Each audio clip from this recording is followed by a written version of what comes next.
Yes. Okay. So give me a minute, please.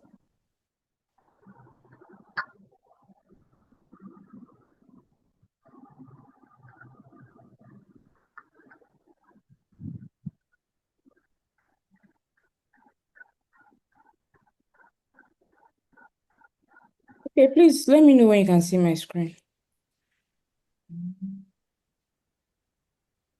My email. Not yet, though. Yeah. This is text. Can you see my screen now? Yes, we can. Yes, we can see the screen. Okay.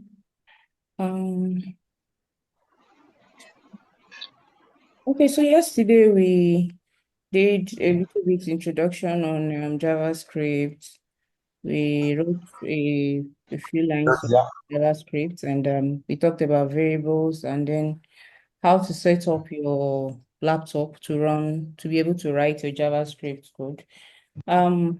So I want to believe that everybody now has their JavaScript set up on, sorry, their Node.js installed and their VS Code installed on their laptop. Is that right? Am I correct? Yes, we are. Okay. So were you able to try or play around with some of the things we did yesterday? Even if it means just console logging something on and then running it.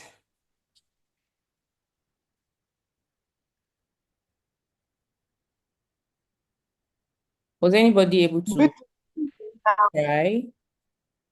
This Zoom, I don't know. I want to see, was anybody able to try?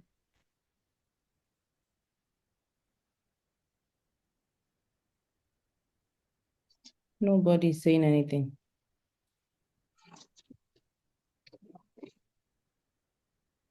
Is it that we did not try Please, let's respond, though. or something? Please, I want to hear. If you tried something, say even if you encountered an issue, there's no big deal. It bound to happen. Nobody. Okay. I'll ask again. The hope we understood what we discussed yesterday, variables, or would you want to like maybe watch the class again before you can say something? I want to know because before we move into the next topic or the topic for today, I'd like to know if you actually understood the class yesterday. I meant to understand that some people are very new to Java, like some people are very, very new to JavaScript. So I'd like to know.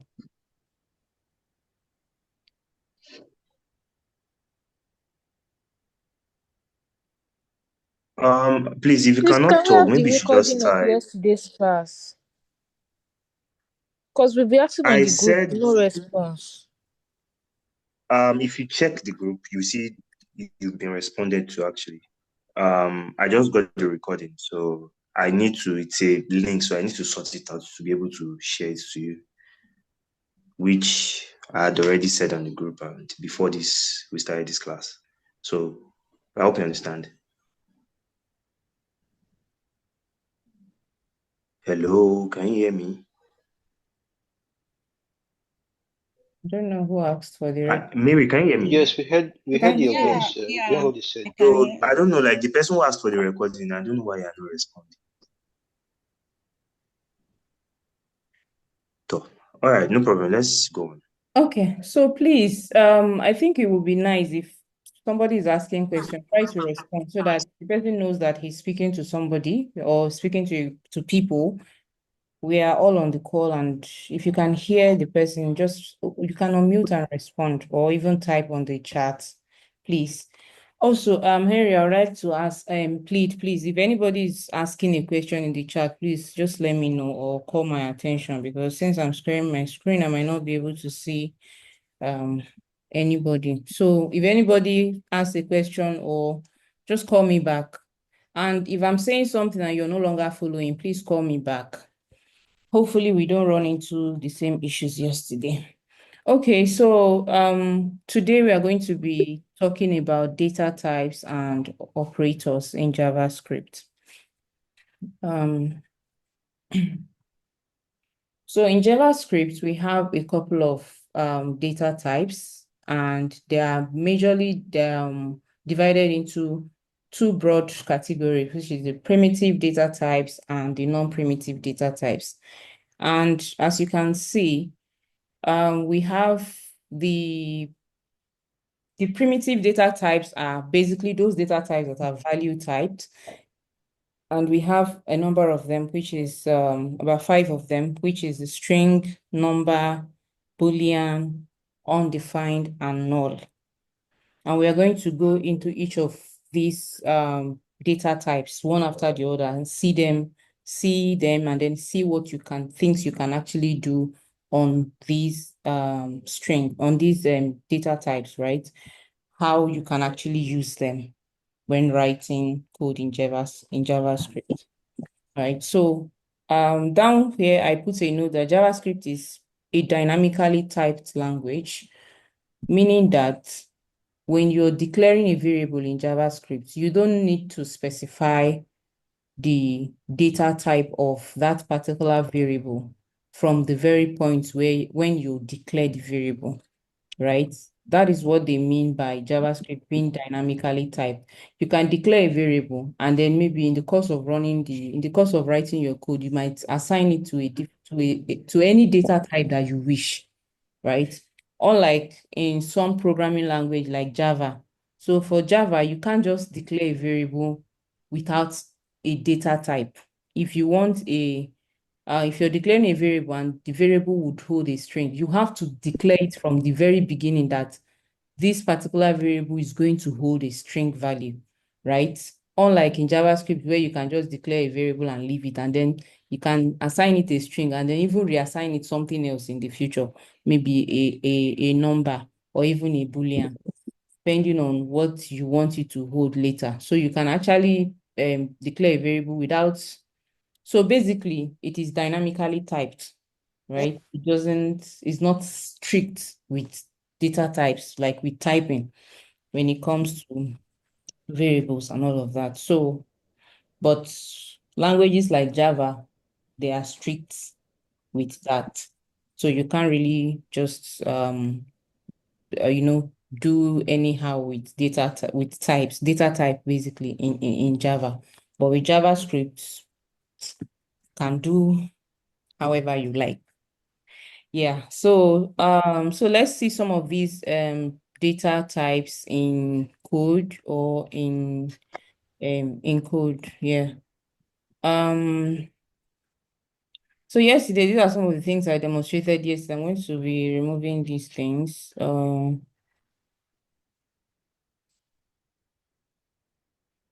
was just using this to show some things. Okay, so like I said yesterday, please ignore this function. I just used it to illustrate the variable keywords, the let, var, and const, right? So yesterday, I noticed that these two codes were actually inactive. They were not reachable.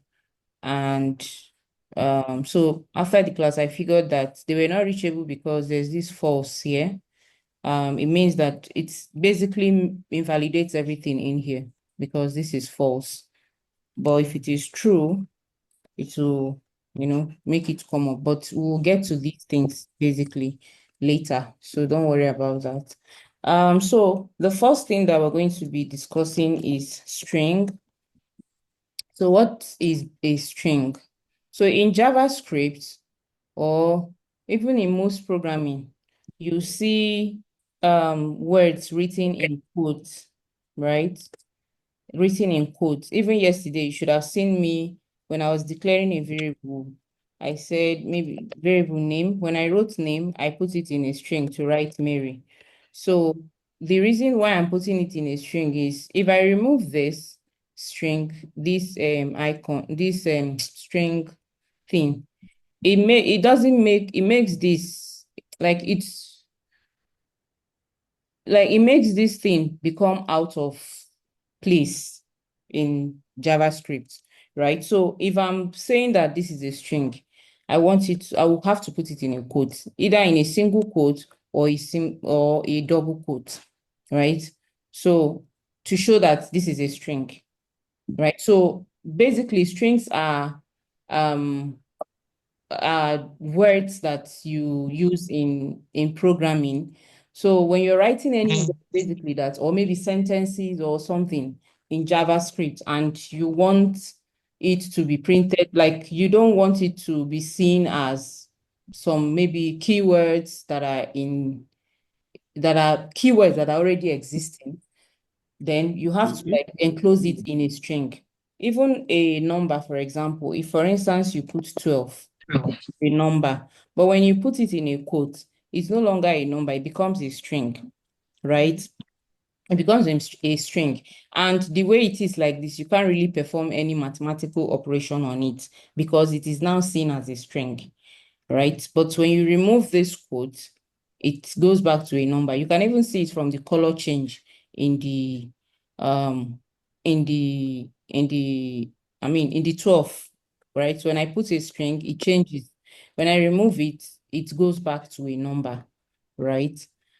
So um so strings, you can perform a couple of operations on them. There are a lot of them, but I wouldn't want to bombard us with so many things so that we'll have, you step by step, you go into them step by step. But when you have a string, say for instance, I have name, I've declared a variable name, and then I've assigned it to maybe my name, Mary, right? There are a couple of operations I can actually perform on this string. So first of all, let me just try to log this on my console for now. So this is yeah. I want to print this name so that I'm sure that I'm getting it. So I'm printing it on my console. Yeah, Mary. So for instance, I want to maybe split the Mary. So maybe I want to split this string. Okay, let's say for instance, I have Mary or Nora. Yeah. Now I want to get my first name and last name, right?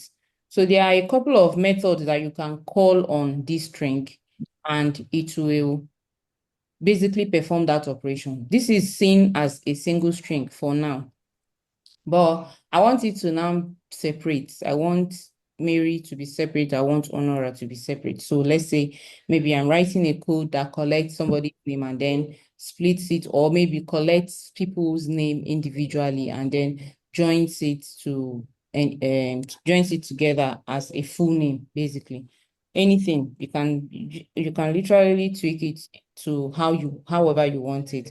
But JavaScripts have actually provided a couple of methods to enable you do that. In JavaScript, we have like the split method, right? So I'm just going to call the variable name and then call the split method on it, right? So as you can see, um when I call the split method, I don't know if you remember what I said yesterday, that when you're calling a method in JavaScript, you have to include this. Somebody asked that question yesterday and I said it. So if you can see, I didn't just put split. I called it, right, by including this opening and closing brackets. And it is when I even included it that this thing, it sent this the IntelliSense basically brought out these things.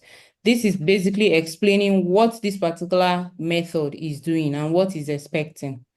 Do you understand? So if you read, you see that it says a string that identifies character or characters to use in separating the string, right? So is expecting that I'm going to put in something that I want to where and what I want to use to separate this string that I'm calling this method on. So currently I am calling the split method on the name variable, and the name variable is holding a string, which is Mary Onora. Then I'm calling this method because I want to split those string. So now this method is expecting me to put in something inside this bracket to tell it that, okay, I want you to split this string from this particular position. If you see here, you see it wrote separator, and the separator is actually a string, so it's expecting a string, right? So I'm going to put say I want to separate it where there is a space, right? I want to separate it where there is a space. So The small one, huh? somebody said something. That's not my own. The smallest one. Okay. Henry, please, can you mute that person? I think she's talking of something else. Okay. Yeah, so I'm telling this method that I want to split this string from the first place that you find a space.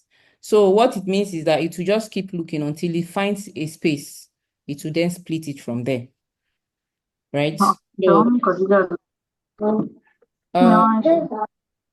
I think Mary, you have to do it yourself because you are the host. Yeah. okay.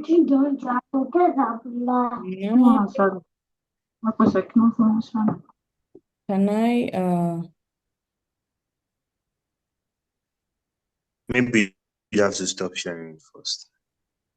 send it? So I'll mute everybody. Thank you. So Henry, I think I'll make you the co-host so that you can do that.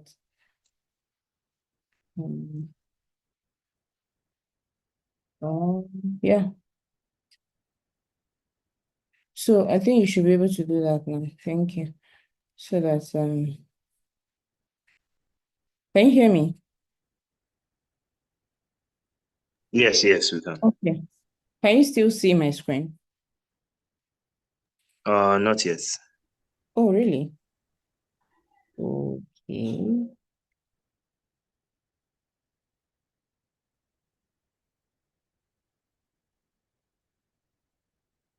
Okay.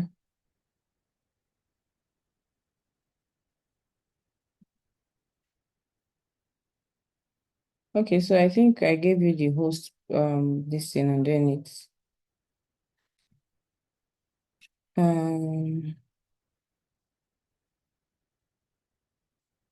Henry, you do something for me. I'm giving you the host again. So, but you need to do something. You need to give permission for everyone to share. For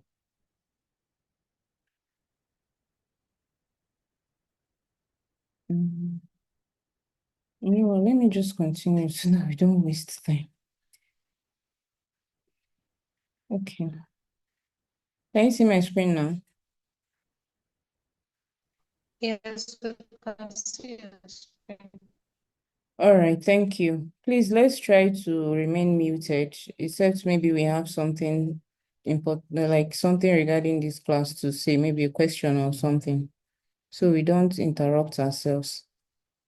Okay, so I'm going to try to console log this so I can directly put this in a console log statement, console.log this.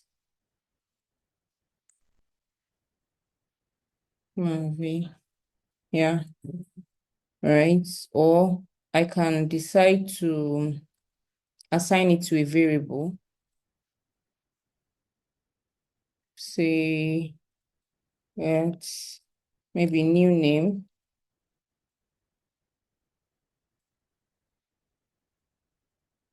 And then I log the new name to my console. And then so let's see the result of this split operation that has been called on this string. So I'm going to run this code now. Okay, so So the first console log here is logging the name. That's the direct name. That's why we can see this Marion right here.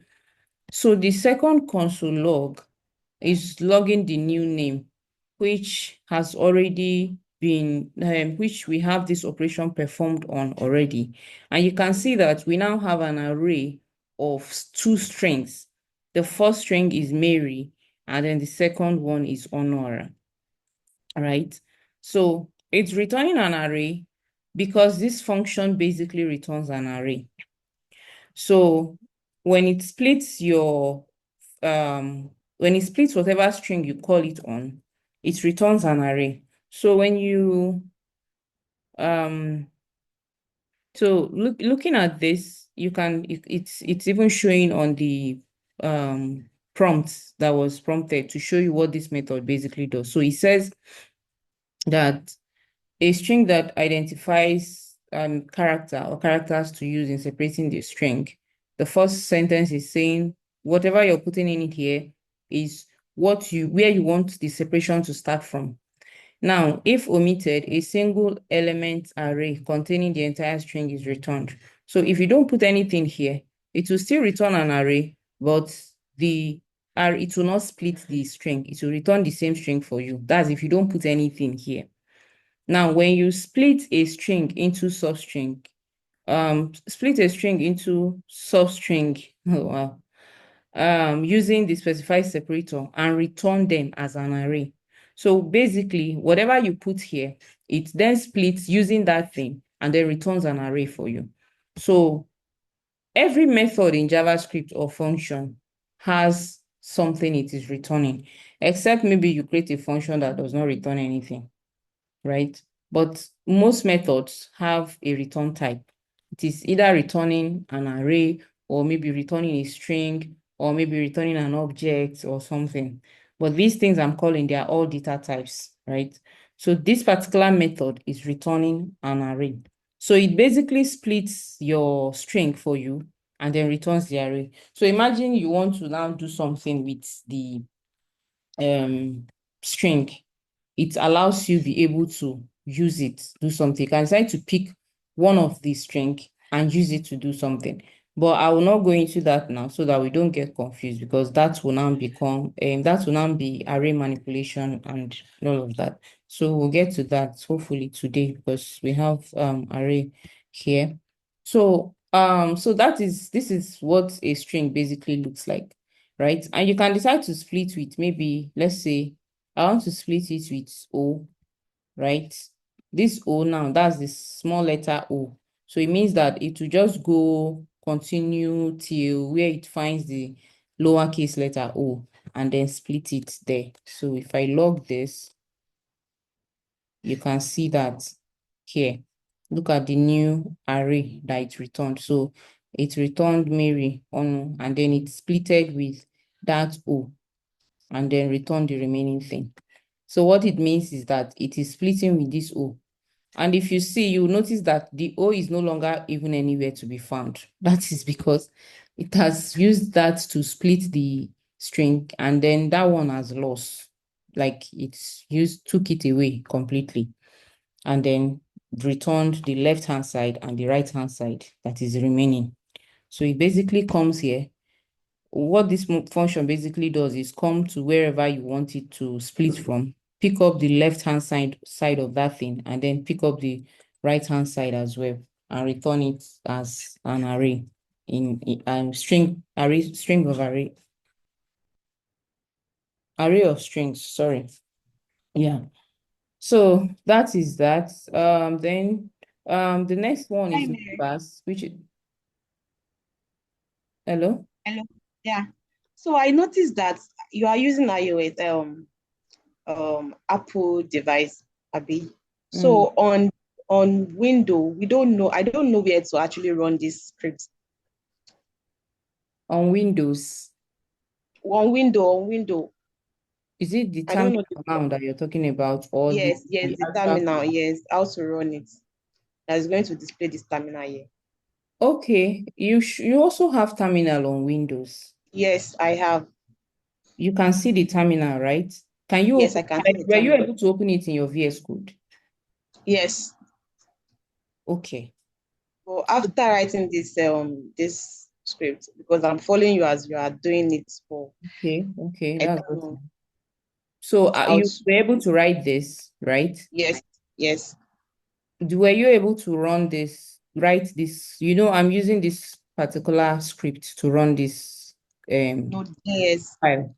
Node No, index.js. Your file is index.js, or did you name it something else? yes, I name it index.js. Okay. So what directory are you in? What's the name of the folder that you're working with? Lesson.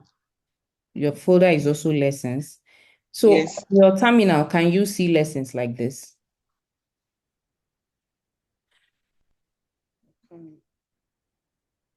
Yes. So when you run this now, what did it say?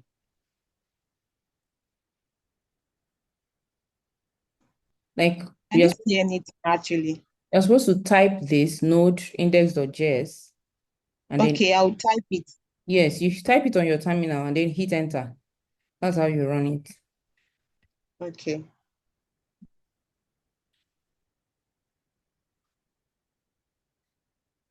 So you So try. that means at every time you want Okay. any, Are you that's getting what Promise. you type. are you getting the expected results now? Yes. Okay. Okay. What did you say again? You were asking something. So I'm saying that at every time, at every point that we are writing this script, we'll be inputting this, we'll be typing this notes, Yes. index.js. Yeah, so whenever you want to run the file again, you have to use this script to run it again. So you have to either type it again, or maybe since you've run it before, just use your up arrow key. That's what I use. Use your up arrow key to bring it up, and then you hit your enter to run the file again. Okay. Yes. Thank you. Okay. Any other question from anybody? All right. So yeah, let's go back to number. Then Mary, sorry. okay. Can I ask a question? Yes, please go ahead. Yeah. So I mean, for some of us who are still trying to catch up, we definitely can maybe reach out to you during the week before the next class, for maybe clarity on where we are having issues. Yeah. Yes, please. Yes. All right. All right. Thank you. That's what I wanted to ask. All right. It's fine. Okay. So for number, number is also another primitive data type that we have, which I've already demonstrated. I mean, you would have seen a couple of them. So this time, let me use a variable that would relate more to numbers. So let's say age.